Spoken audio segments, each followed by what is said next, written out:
que la roue allait chercher ça, les abeilles ont foncé vers la source de l'agression. Et dans la voiture, vous le tirez, c'est comme ça. Elle, un petit trou comme ça, là, c'est l'autoroute pour elle. Elle va rentrer là-bas très rapidement. Ils vont vous corriger dans cette voiture. Donc, on devrait réfléchir, c'est ça. Les communes, les municipalités doivent réfléchir sur cette situation. Boire du route, non, c'est pas bon. Aussi maintenant, il y a des règles. Le vent souffle plus vers où? Si c'est comme ça, je mets l'entrée de la ruche comme ça. Parce que ce sont les aviatrices. Si le vent souffle trop, elle va dériver, elle va faire beaucoup de se stabiliser. Elle va chaque fois dériver, elle va pas pouvoir facilement entrer. Elle va faire chaque fois des crashs. Mais ce n'est pas bon. Il y a encore d'autres, il faut vérifier. Les abeilles boivent de l'eau, vous le saviez? Parfois, vous venez très tôt au Marigou, elles sont au bord de l'eau, beaucoup comme ça. S'il n'y a pas de l'eau, n'installez pas votre chien. Les abeilles ont besoin d'eau. Les abeilles ont aussi besoin d'un endroit où il y a beaucoup de fleurs et d'arbres pour avoir le problème d'état, la résine. Il faut prendre ça en compte. Et dès que vous avez pris ça en compte, elle vous donne. Et quand le bon là, elle apporte la reine. Oui, la reine est toujours servie. On apporte la meilleure charge de pour la reine.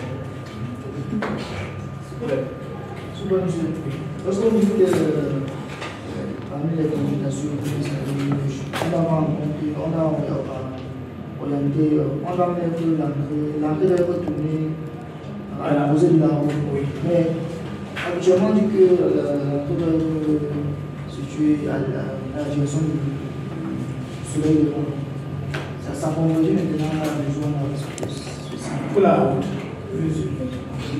l'est, disons que la route, c'est côté est. Lever du soleil. Dites-moi, on est à l'ouest. Je suis ici.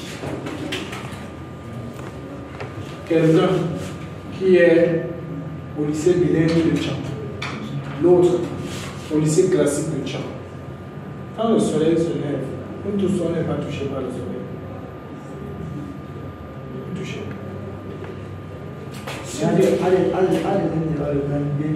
Oui, c'est ça le problème.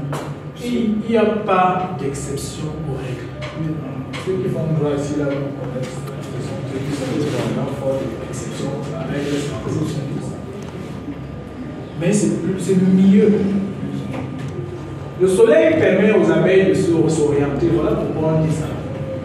Mais même si ce n'est pas au soleil levant, elles s'adaptent aussi au savoir quand le jour s'est levé. Ça aussi, c'est pour savoir que le jour est levé, on peut aller chercher. Mais de temps en temps, il y a une qui peut les mettre la tête. Et elles connaissent l'horloge et un programmiste fait ça qu'à cette heure-ci, le jour s'est levé.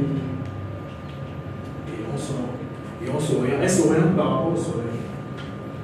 Pour aller et revenir sans jamais se perdre. Elles font des angles. Cherchez aussi ça, vous allez voir, c'est merveilleux. On explique très bien ça sur YouTube, bien sûr.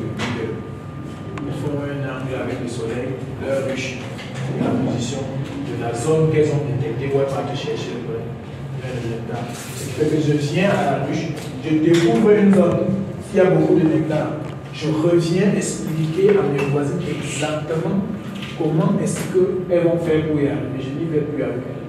Je fais une danse. Et chaque fois que je fais les 8, les formes de 8, ça indique les nombres de distances qu'il va falloir faire. L'orientation par rapport à la direction à prendre. Et les autres sont elles arrivent exactement au lieu qui propre. Elle est revenue encore plus tard. Parce que quand elle arrive à la ruche, il faut qu'elle aille vider son contenu. Elle garde tout ça ici à l'intérieur de son chapeau. Les gens pensent souvent que le miel c'est des défections des abeilles. C'est faux. Elles prennent du nectar, elles gardent dans ce qu'on appelle un jagot. Et quand elles arrivent, elles retirent ce nectar, elles donnent ça de bouche en bouche. Et c'est même ça qui forme le miel, parce que les enzymes qui se transmettent de bouche en bouche, c'est ça qui permet de synthétiser, de catalyser ce nectar qui au départ nectar qui devient miel. Voilà le procédé, voilà la magie du miel. Rien d'autre. Donc, On a installé le trucher, il faut mettre le butin des abeilles. On entend par butin l'ensemble des produits de la ruche.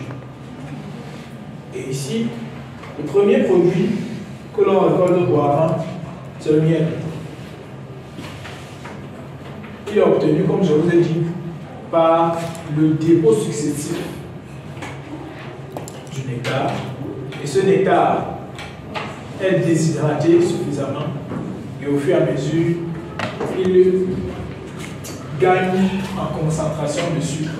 Un bon miel doit se sucrer très souvent à 18% de degré d'eau. Là, on est sûr qu'il est bien conservable. S'il n'est pas à 18%, il se fermente vite et on a l'impression qu'on nous a mangé du mauvais miel. Ou bien alors quand on laisse le miel à l'air libre, il a la capacité d'absorber l'humidité libre de l'air et il devient plus liquide. On dit qu'on nous a vendu le lait, le miel dilué. Non, la personne avait du bon miel au départ, mais il n'a pas bien conservé. Et c'est devenu parfois le miel qu'on nous vend, ils n'ont pas de l'autre côté. Ils n'ont pas seulement bien conservé. Et je vous ai mis cette pour que vous voyez qu'il y a différentes couleurs. Le miel, la couleur du miel est fonction de la fleur qui est petite. Si on a une communauté de fleurs qui est essentiellement rouge, le miel sera rouge. Jaune, jaune, bleu, bleu, violet, violet, noir, noir. Chez nous, c'est sombre parce qu'on appelle souvent ça le miel mille fleurs. C'est toutes les fleurs comme petite, comme ça, ça devient un peu sombre.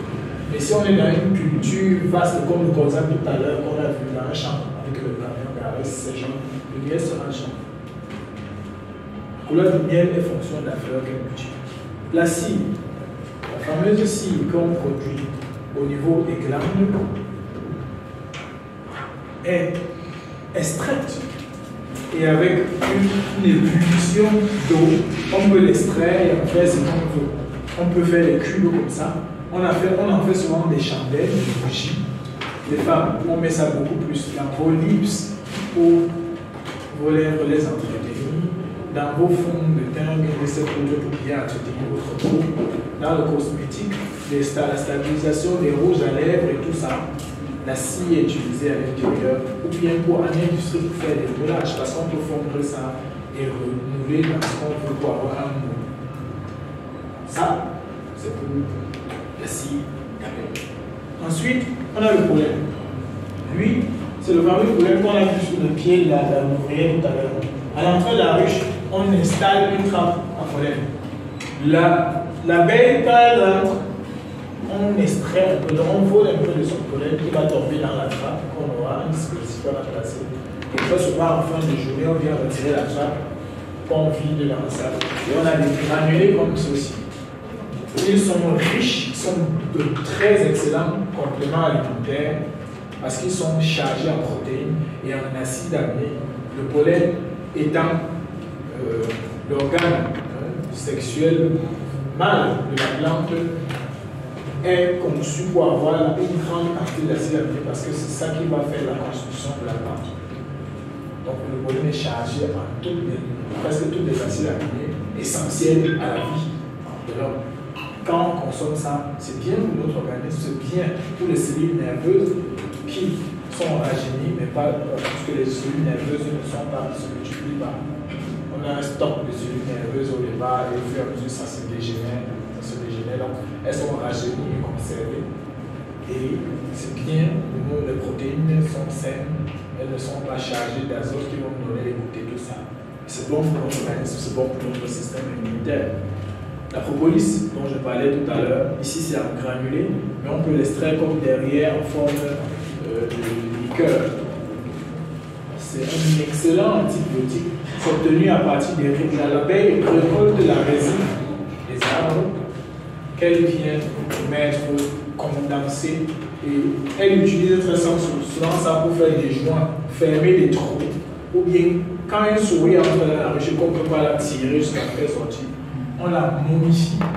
Les Égyptiens utilisaient derrière la propolis quand ils voulaient faire momifier les rois ou bien momifier les cadavres parce que c'est un antibiotique et ça empêche le développement des micro-organismes qui vont entraîner la putréfaction. Donc vous venez parfois d'ailleurs, il y a comme un animal comme ça, c'est qu'un animal est mort à l'intérieur, elle est recouverte. Si vous ouvrez, il est intact à l'intérieur. les communautés bonnes. Et aussi, on utilise ça beaucoup plus les cicatrisations, les blessures désinfectées, ou certains problèmes d'attaque pathogènes qui sont souvent difficiles à gérer. La gelée royale, le produit phare, le produit qu'on cherche beaucoup et qu'on ne trouve pas très souvent. La gelée royale est sécrétée par les abeilles au niveau des glandes qui sécrètent la gelée. La gelée royale a cette particularité qu'on estime que c'est elle qui donne cette longévité de 5 ans à la reine, parce qu'elle ne se nourrit que de ça pendant toute sa vie. Alors l'homme a pensé que si on est tous du même œuf et que c'est la gelée royale qui est le facteur qui est différent chez nous, alors c'est ça qui rallonge la vie. Et l'homme a commencé à consommer la gelée royale et les tests et les résultats ont montré que ça allongeait la vie. C'est aussi riche en beaucoup de vitamines, d'acides aminés et d'éléments nutritifs pour l'organisme. La gelée royale. Le dernier élément dans ce bulletin, c'est le fameux venin que je vous ai dit tout à l'heure. Ici, là, ils ont réussi à l'extraire, ils ont fait des flacons de venin d'abeille. On en fait de l'apithérapie. Ça permet de soulager certaines maladies qui sont vraiment qui n'ont pas de solution antalgique, ces douleurs extrêmes et de prévenir des maladies, comme j'ai expliqué tout à l'heure, le rhumatisme. Quand vous allez chercher, vous allez voir cette veine. Vous avez une autre cité. Moi, j'ai des allergies. Maladies respiratoires et tout. Donc c'est pour ça que les gens se font souvent piquer directement par les abeilles. Mais il faut contrôler la quantité d'abeilles qui piquent. Maintenant, la législation apicole. Retenez pour la législation apicole que chaque fois que vous devenez, et c'est malheureusement par ce qui se passe chez nous, des ruches, vous devez les déclarer, posséder des certificats qui attestent de la possession de ces ruches. Et vous devez respecter toutes les normes. Quand vous vendez vos produits, notamment le miel, vous n'avez pas le droit. Le miel, quand il se vend dans le codex alimentaire, le miel ne doit en aucun cas être mélangé avec quoi que ce soit. Pas d'additif, pas de sucre, pas de colorant, pas de stabilisateur, pas de conservateur. Le miel se vend à l'état pur. S'il est transformé, vous êtes hors la loi et on peut vous arrêter. Mais ça, c'est du calumet, c'est de la foutaise. Parce que même en Europe, ils sont les champions de dilution, d'ajout d'édulcorant, d'ajout de colorant. Les Chinois avec les gars, oui, ils nous interdisent de le faire, mais les Chinois les enculent chaque jour parce que les Chinois sont tués. C'est grave. Ils voient que tu n'importe quoi. Les Européens souffrent. Ce n'est pas que l'Afrique qui souffre des produits relatés de la Chine. Les Européens souffrent même plus que nous. Vous voyez? Donc il y a cette législation-là dans le monde. Et maintenant, l'apiculture dans le monde. Comme je vous ai dit tout à l'heure, le premier producteur dans le monde en miel, c'est la Chine. C'est lui qui possède la plus longue barre. Et regardez vous-même, si on mélange toutes les autres barres, ils ne vont pas peut-être pas atteindre la longueur de la Chine en production de miel. En nombre de tonnes, c'est de l'ordre de 45 000, non, c'est 457 203 tonnes de miel par an. La Chine a elle seule. Les autres pays qui viennent après, il y a la Turquie, il y a l'Argentine. L'Argentine produit beaucoup de miel. Et la liste va s'échelonner. Et quand on vient en Afrique, les producteurs, les grands producteurs de miel sont l'Éthiopie, la Tanzanie, l'Angola et la fameuse République centrafricaine que je vous citais tout à l'heure, qui produit jusqu'à 16 200 tonnes de miel par an. Le Cameroun n'est pas encore assez organisé dans sa production. Par conséquent, on ne connaît même pas la quantité de miel qu'on fait. Vous cherchez au départ sur le flyer, j'ai proposé une législation au Cameroun. Quand j'ai parlé de législation, Malheureusement, on ne trouve pas. Les stats même sur notre production, on ne trouve pas. Ce n'est pas documenté. Je suis allé dans les bases de données de l'Institut national des statistiques. Je n'ai pas trouvé grand-chose. Donc, mesdames et messieurs, on arrive donc au terme de notre séance d'échange. Et je vous remercie pour l'attention qui a été à votre attention. Et les questions sont ouvertes. J'attends de nouveaux questions pour qu'on puisse parachever de la meilleure façon cette formation. Merci.